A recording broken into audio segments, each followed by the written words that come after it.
Hello and welcome to Project Breakout.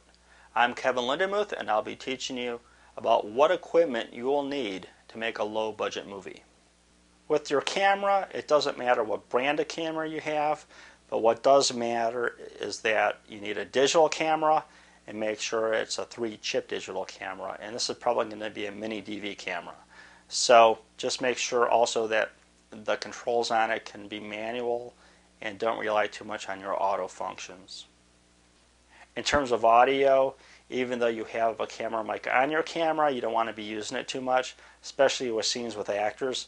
So what you want to do is basically have another microphone that's plugged into your camera. So it's an external microphone, and usually what this is going to be is a directional boom mic. And this is a microphone that's going to be on a pole. Usually somebody hangs onto it and directs it towards who's ever talking, and it's their job to get as clear audio as possible.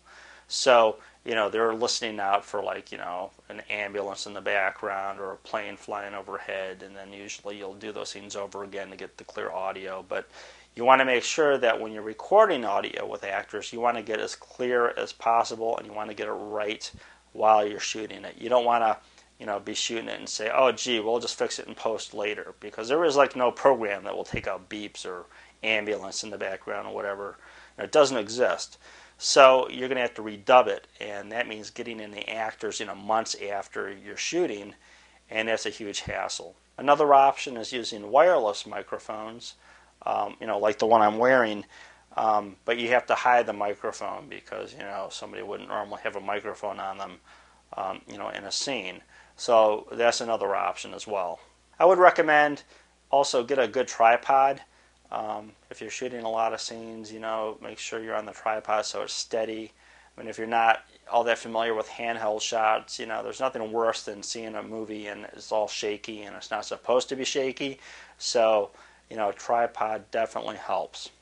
With lights, I would say you need a minimum of at least 3 lights that are directional with, barn doors on them. So you could actually adjust the lighting and be pretty specific with what you're lighting. And this could be anything. A lot of different companies make a lot of different stuff. I personally use a Lowell Omni kit. It has 3 lights in it. A lot of times I'm only using 2 of them, and sometimes I'll get extra lights and have a dozen lights. It just kind of depends on the circumstance, what kind of mood I'm going for, because with these digital cameras, you could kind of shoot these like film. I mean, you could have, where it's totally dark except for the person's eye, or, they come out of the shadows. Be creative. Be creative with your lighting. Be creative with your camera work. Then there's editing.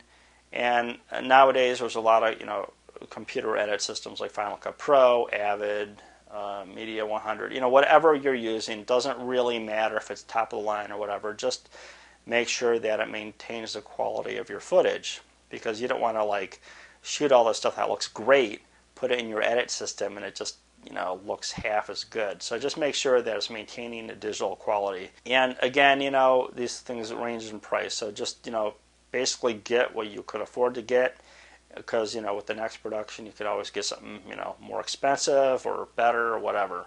So the camera, the audio, the lights, and the editing are the 4 things that you need in order to make a production. Thanks for watching. I'm Kevin Lindemuth on behalf of Project Breakout. Tune in again for more career advancing advice.